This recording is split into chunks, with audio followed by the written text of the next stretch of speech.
ప్రతిరోజూ ప్రశాంతంగా, ఒత్తిడి లేకుండా జీవించడం ఒక కళ. ఈ వీడియోలో మనసు అదుపులో ఉంచుకునేందుకు 5 అలవాట్లు ఇస్తా. 1. ఉదయాన్నే డిజిటల్ డిటాక్స్ చేయండి. చాలామంది నిద్రలేవగానే మొదట చేసే పని ఫోన్ చూడడం. ఏం చేయాలి? నిద్రలేచిన మొదటి 30 నిమిషాలు ఫోన్కు దూరంగా ఉండండి. ప్రయోజనం: ఇది మీ రోజు ప్రశాంతంగా మొదలవుతుంది మరియు ఏకాగ్రత పెరుగుతుంది.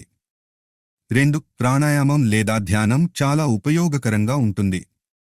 ఏం చేయాలి? రోజుకు 10 నిమిషాలు ఒక చోట ప్రశాంతంగా కూర్చుని శ్వాసను గమనించండి. ప్రయోజనం: ఇది రక్తపోటును తగ్గించి ఆందోళనను తగ్గిస్తుంది. 3. కృతజ్ఞతాభావం అభ్యసించండి. ఏం చేయాలి? ప్రతిరోజూ రాత్రి పడుకునే ముందు మీకు జరిగిన 3 మంచి విషయాలను ఒక డైరీలో రాసుకోండి. ప్రయోజనం: ఇది మీ మెదడును సానుకూలత వైపు మళ్లిస్తుంది. 4. నో చెప్పడం నేర్చుకోండి. చదవించకపోతే అన్ని పనులను మనమే చేయాలనుకోవడం వల్ల ఒత్తిడి పెరుగుతుంది. ఏం చేయాలి? మీ శక్తికి మించిన లేదా ఇష్టం కాని పనులకు మర్యాదగా నో చెప్పండి. ప్రయోజనం: మీ సమయం ఆదా అవుతుంది మరియు మానసిక ప్రశాంతత లభిస్తుంది.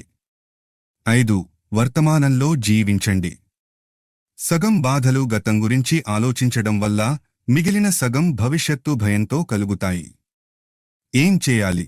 మీరు చేసే చిన్న పనిని కూడా పూర్తి స్పృహతో చేయండి. ప్రయోజనం: మనసు ఆలోచనల సుడిగుండంలో చిక్కుకోకుండా ప్రశాంతంగా ఉంటుంది. ప్రశాంతత ఒక ప్రయాణం, ఒక్క రోజులో అది కలగదు. ఈ అలవాట్లను ప్రతిరోజూ పాటిస్తే మీ జీవితంలో అద్భుతమైన మార్పును చూస్తారు. శాంతం పాపం, ప్రశాంతం జీవనం.